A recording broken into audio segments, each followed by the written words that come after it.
Amém? Verso 2 e 3. E servindo eles ao Senhor e jejuando, disse o Espírito Santo: separai-me agora Barnabé e Saulo para a obra que os tenho chamado. Verso 3. Então, jejuando e orando, impondo sobre eles as mãos, os despediram. Amém, irmãos? Louvado seja Deus. Nós podem estar sentados em nome de Jesus. A palavra discípulo e disciplina caminham juntos durante todo o nosso percurso da peregrinação nessa terra. O homem e a mulher disciplinado é austero, ou seja, rigoroso consigo mesmo, se autocorrigindo, procurando a cada dia ajustar sua vida aos padrões da palavra de Deus. Um famoso filósofo grego, Sócrates, dizia o seguinte: vida indisciplinada não é digna de ser vivida. Em 1 Pedro 2,11, a Bíblia diz: amados, peço-vos, como peregrinos e forasteiros, que vos abstenhais das concupiscências carnais que combatem contra a alma. A palavra grega para concupiscência é epitomia, que significa desejo, anelo, anseio, desejo pelo que é proibido, luxúria. O jejum é um aspecto do discipulado do Senhor com cada um de nós. Você não é salvo por jejuar, mas porque você é salvo, você jejua. Amém? Jejum não te salva, mas uma vez salvo, você jejua. Alguns realmente estão tão apegados e dominados pelos seus desejos carnais que não querem ou afirmam que não conseguem jejuar. Entretanto, se quisermos passar pelo processo de santificação do nosso corpo, precisamos adotar o jejum como uma disciplina e um discipulado com o Senhor, pois assim, ou é assim que seremos quando estivermos separados da carne, na adoração ao eterno Deus. Nessa perspectiva, o jejum pode ser melhor entendido como uma forma poderosa de adoração a Deus, como um sacrifício espiritual. Eu não sei se você já teve essa experiência, mas quando você jejuma, geralmente a sua carne vai gritar. Dor de cabeça, moleza, é a sua carne gritando, não jejuma. Mas quando você resiste contra a sua própria carne e permanece jejuando por um tempo a mais, você terá a experiência de que o próprio Deus começa a entrar num discipulado pessoal com você, revelando e mostrando para você que na fraqueza da sua carne, por jejuar, é a melhor experiência que nós temos do que vai acontecer quando estivermos desapegados dessa carne e então num corpo de glória estaremos no céu. Amém? Ou seja, irmãos, no jejum nós temos a condição de vencer a carne, para que o nosso espírito flua e venhamos assim estar numa esfera onde compreendamos melhor o que iremos viver na glória. Em 1 Pedro 2:5 diz o seguinte: vós também, como pedras vivas, sois edificados casa espiritual, sacerdócio santo, para oferecer sacrifícios espirituais agradável a Deus em Jesus Cristo. Em 1 Coríntios 9:27 está escrito: mas esmurro o meu corpo e reduzo a escravidão, para que, tendo pregado aos outros, não venha eu mesmo de alguma forma ser desqualificado. Embora a ideia central de 1 Coríntios 9, 27 não seja o jejum, faço uso desse versículo aqui para enfatizar que o jejum é uma sujeição do corpo a uma disciplina rigorosa. Ok? Então não pense que jejuar é fácil, principalmente para quem está iniciando. 24 horas de jejum, misericórdia. Mas veja, é um processo de você vencer a carne através do Espírito. Amém? O seu espírito, no caso. Como uma forma de controlar corpo e mente, evitando ser vencido pelas tentações. Por isso que eu mencionei lá atrás, irmãos, quando eu comecei meu ministério ainda solteiro, eu tive que aprender a jejuar. Porque se eu não fizesse aquilo, irmãos, eu não conseguia vencer as tentações na minha mente. Eu fui empurrado para aprender aquilo. Ok? Então, talvez tenha alguém aqui nessa manhã sofrendo com tentações na sua mente. Não sei. Quem sabe tem alguém aqui nessa manhã viciado em pornografia. Você precisa jejuar, meu irmão. Você precisa jejuar, minha irmã. Você só vai vencer sua carne se você for austero consigo mesmo, rigoroso consigo mesmo. Por isso Paulo está dizendo aqui, eu esmurro meu corpo, eu subjugo meu próprio corpo à servidão. A palavra esmurro, no grego, significa como um boxeador que esmurra seu corpo, tratando rudemente, disciplinando através do sofrimento. Isso não é isso que acontece. Alguns dos irmãos estão desde ontem sem se alimentar. É fácil. Sua carne está gritando. 14 horas, chega logo. Não é?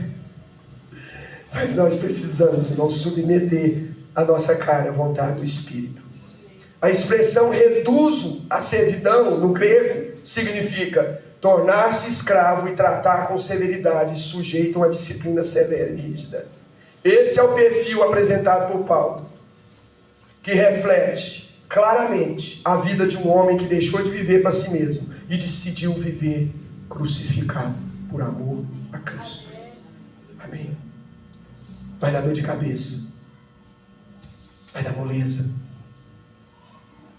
Às vezes você, se faz um jejum mais prolongado, você vai custar a ficar de pé.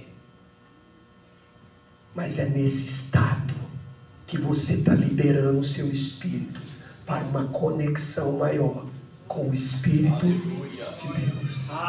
Mas por que Deus não fala com muitos de nós como Ele gostaria de falar? Porque o nosso espírito, irmão, não foi liberado da carne. A carne está suprimindo o nosso espírito, o espírito humano, para receber esse canal de contato, de comunhão com Deus. E o jejum, irmãos, nos ajuda a isso. Então veja, jejum como um mandamento. Não é um mandamento, melhor dizendo, mas é uma disciplina voluntária. A Bíblia não está escrito jejuai sem cessar, tá? Mas está escrito orai sem cessar. Oração é um mandamento, mas jejum não. Jejum é algo voluntário. Você tem que decidir. Você tem que querer. Deus não vai te obrigar. Ok? Tem 10 minutos, irmãos. 9. Vale dizer que o jejum, embora não seja um mandamento, é uma decisão que Deus espera de cada um de nós, de acordo com a Bíblia. O jejum é especial, porque, diferente da oração e da leitura da Bíblia, que tem mandamentos específicos, não há uma ordem específica para que nós venhamos jejuar. Mas Deus quer que nós venhamos aplicar o jejum como uma disciplina, não por obrigação. E aí está, irmãos, o que é mais especial do jejum.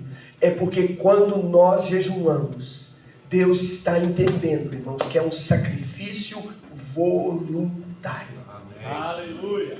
Você está fazendo voluntariamente. Não tem ninguém com a arma na sua cabeça dizendo jejum. Não tem nenhum mandamento te obrigando jejum.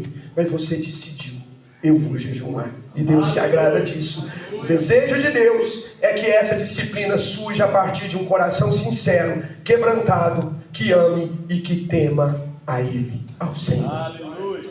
No Antigo Testamento podemos ver vários exemplos daqueles que jejuaram, como Joel 2,12. Ainda assim, agora mesmo, diz o Senhor, convertei-vos a mim de todo o vosso coração, isso com jejum, choro e com pranto. Alguns argumentam que essas convocações do Antigo Testamento são específicas para Israel e não podem ser usadas para criar uma norma, um dispositivo para a igreja nos dias de hoje. Entretanto, eu digo que não estamos falando de regra obrigatória, mas de entrega voluntária. Pois quando estamos jejuando, declaramos sem palavras o seguinte: decido entregar voluntariamente o meu corpo com as minhas paixões em um sacrifício vivo e santo ao Senhor, para experimentar a sua vontade. Não está escrito? Romanos 12:1. Rogo-vos, pois, irmãos, pelas misericórdias do Senhor, que apresenteis os vossos corpos como um sacrifício vivo, puro, santo e agradável a Deus. Versículo 2. E não vos conformeis com esse mundo, mas transformai-vos pela renovação da onde? Da vossa mente, para que experimenteis qual seja a boa, perfeita e agradável vontade de Deus. Amém. Olha isso. Você vincula o versículo 1 ao 2. Porque no 1 nós temos o indicativo de jejum. Nosso corpo apresentado ao Senhor como sacrifício vivo. Jejum. No 2 está escrito que enquanto nós fazemos isso, a nossa mente é renovada. Amém? Amém? E quando a nossa mente é renovada, o que segue daí? Nós conseguimos experimentar o quê? Boa, perfeita e agradável vontade de Deus. Não é a comida, né, irmãos? Já está começando a cheirar.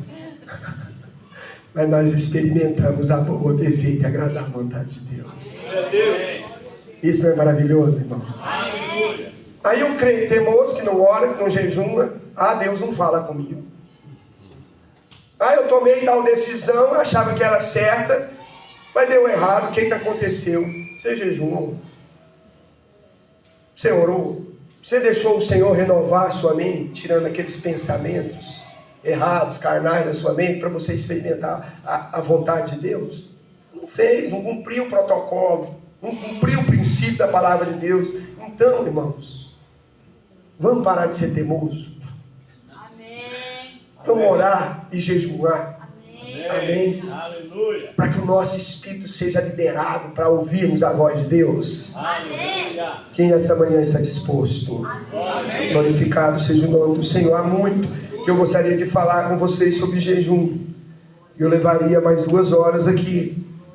Mas eu quero concluir dizendo que nós temos exemplos como Moisés, Samuel, Davi, Esther, Esdras, Neemias, Josafá, homens e mulheres no Antigo Testamento que jejuaram. No Novo Testamento nós temos exemplos como Diana, que já citaram, vida dedicada a jejum e oração. Os anciãos de Antioquia, como citado no texto aqui que eu li, em Atos 13, veja, irmãos, eles estavam orando e jejuando quando o Espírito disse: separa-me Barnabé e Saulo. Amém. E o que eles fizeram, irmãos? Oraram, vão, Deus abençoe. Não.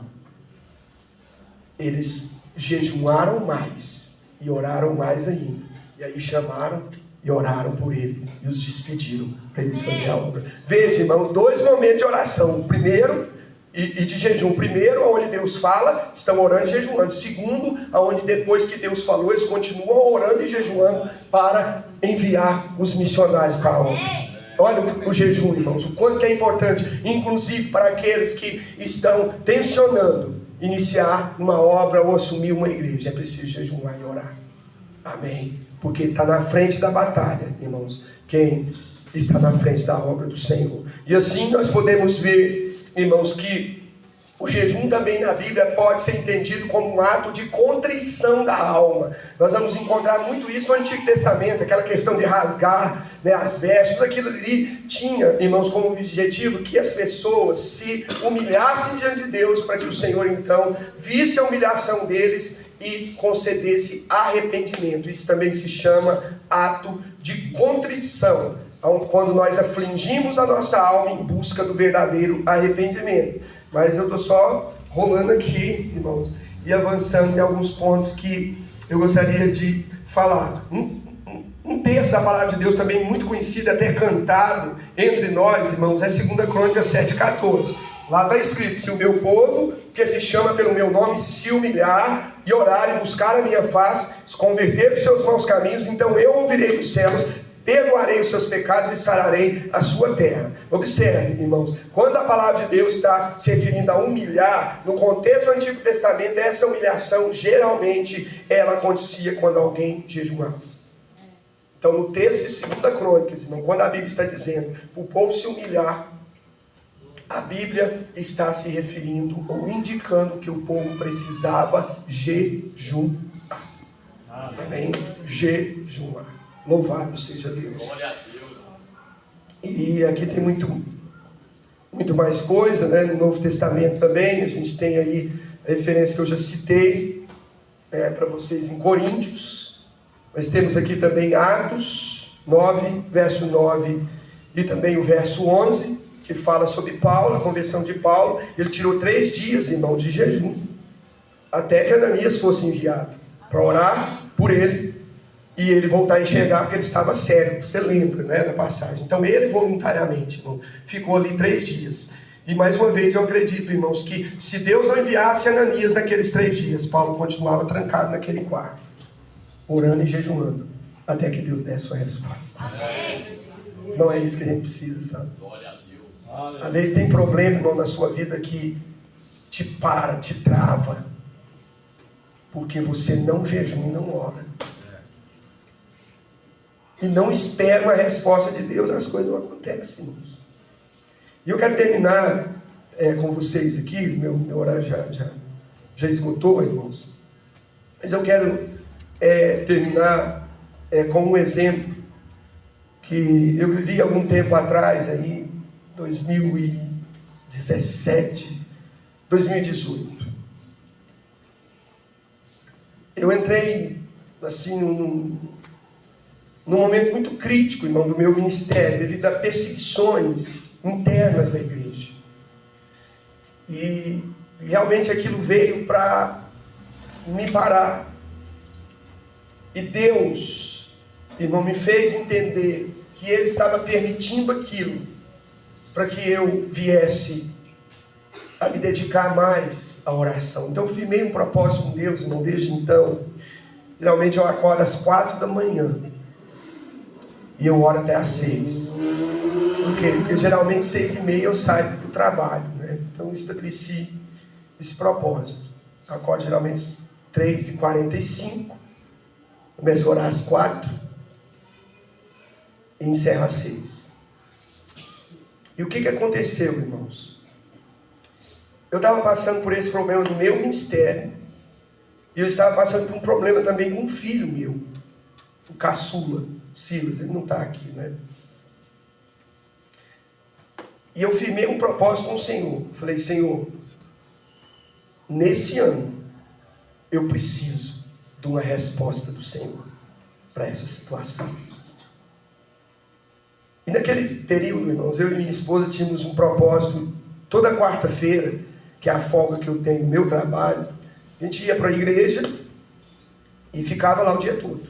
Ela tinha um ciclo de oração até às 9, então eu esperava ela encerrar o ciclo de oração, E depois do ciclo de oração, me dirigia para a igreja. Naquele dia ela foi, do ciclo de oração, eu fiquei em casa, orando. E eu estava no meu quarto orando, e Deus falou comigo: vai até seu filho e ora por ele. E eu saí do meu quarto, me dirigi ao quarto do meu filho, ele estava com a porta do quarto aberta, sem camisa, e eu falei para ele: veste sua camisa. Ele vestiu a camisa, e eu falei: Deus mandou orar por você. Ele sentou na cama e eu comecei a orar por ele. Naquele momento, irmãos, em que eu orava pelo meu filho, Deus me tomou em profecia.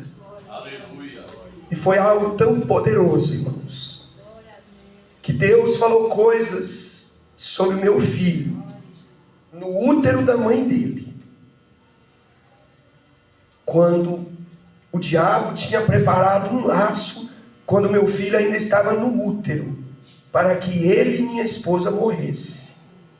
E de fato, o parto da minha esposa, do nosso filho mais novo, foi tão complicado, que o médico me chamou e falou: olha, vocês não podem ter mais filhos. Mas eu não sabia daquilo com tanta intensidade, mas Deus falou com ele. E ele começou a chorar e a derramar lágrimas diante de Deus. Ele já não queria ir mais para a igreja, 16, 17 anos, aquela fase complicada. Eu já tinha tentado falar com ele algumas vezes, ele ignorante, bruto. Eu disse: eu não falo com ele, Deus vai falar com ele. Aleluia. E depois que Deus terminou, irmãos, Deus falou comigo. E Deus disse assim: meu filho, você está nessa prova porque você começou a crescer e uma semente ruim está crescendo dentro de você. Passa pelo processo. Não tema aqueles que te fazem o mal, porque a seu tempo eu os julgarei. Mas a alguns não darei tempo para se arrependerem. Essa foi a palavra. E depois daquele dia, irmãos, meu filho mudou da água para o vinho. Amém.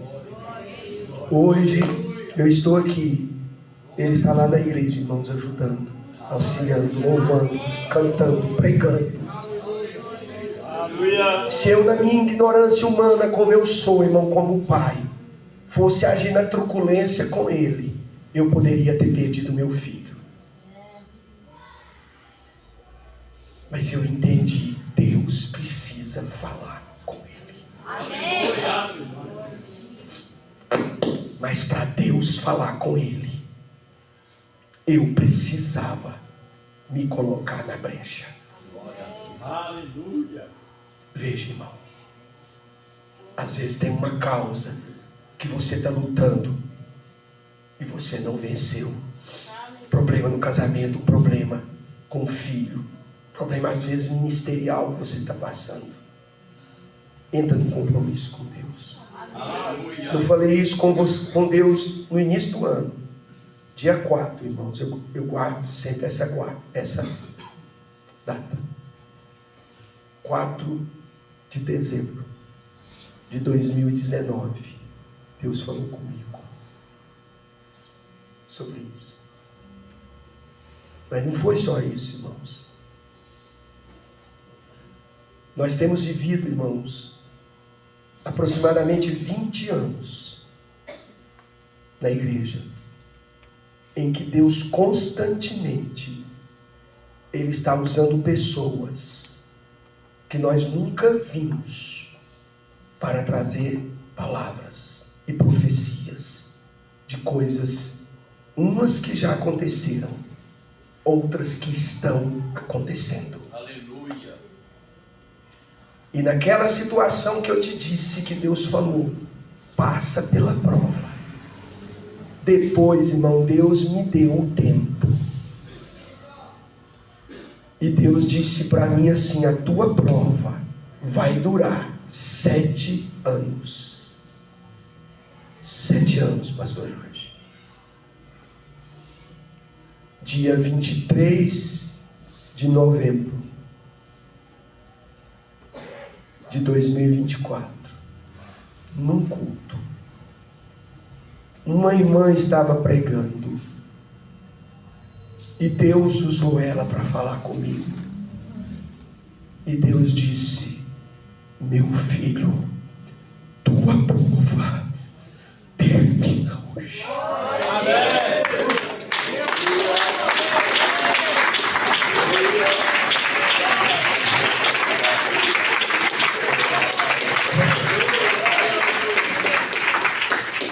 Hoje eu estou começando a escrever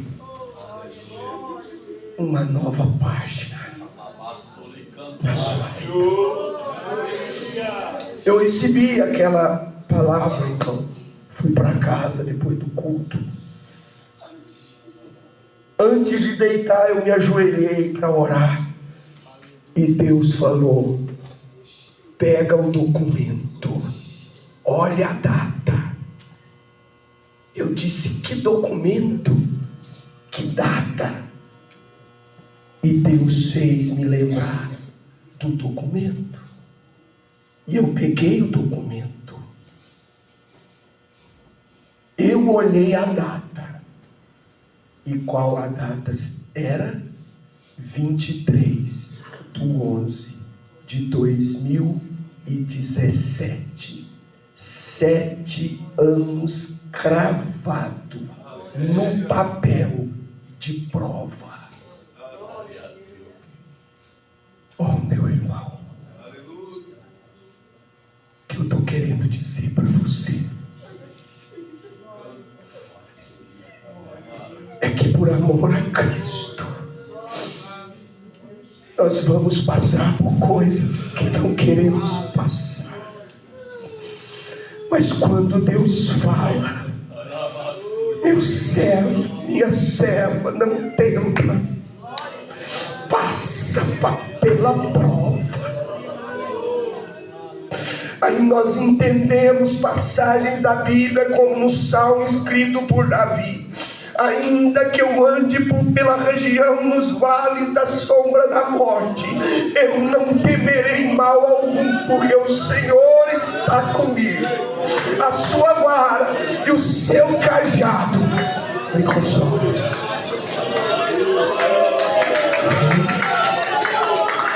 Você pode glorificar o nome de Jesus nessa manhã.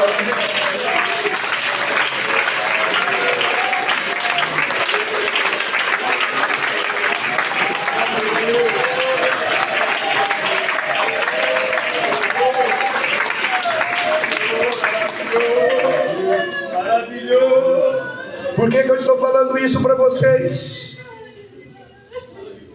Porque eu só estou aqui pregando, irmãos, porque Deus me liberou da prova. Amém. 7 anos, irmãos, sem sair de Brasília para pregar. 7 anos sem poder fazer aquilo que eu mais aprecio. Mas Deus falou: passa, meu servo. Aleluia. Porque tem coisa ruim na sua vida que eu preciso arrancar. E às vezes não é fácil, irmão, a prova. Porque Deus vai tirar de você aquilo que você mais ama. Mas por amor a Ele, a gente passa, a gente vence, a gente caminha e sai da prova mais fortalecido, mais animado, mais determinado a cumprir os desígnios e propósitos de Deus. Aleluia. Essa palavra tem falado ao teu coração. Tem alguém nessa manhã com algum tipo de prova no teu casamento, e você está dizendo: Senhor, eu não aguento mais. entra para o secreto da presença de Deus, se fecha lá e diz: Senhor, eu não saio daqui enquanto o Senhor não me der uma resposta. Entra para o esconderijo do Altíssimo, se derrama diante dele. Eu não sou melhor do que você. Se Deus falou comigo, Ele vai falar contigo. Se Deus resolveu minha causa, se Deus deu resposta clara, Ele te dará também, meu amado irmão, minha amada irmã. Ele continua sendo misericordioso com todos nós. Eu quero convidar você a estar de pé neste momento, em nome do Senhor. Louvado seja o nome de Jesus. Louvado seja o nome de Jesus. Estou terminando a minha parte, irmãos. Mas que nós venhamos perseverar, irmãos, em propósitos como esse, de oração e de jejum. Porque é dessa forma, irmão, que Deus vai mudar o ambiente espiritual. No contexto natural, às vezes nada vai mudar, mas no espiritual, irmãos, tudo vai mudar. Amém. Tudo vai melhorar. Amém.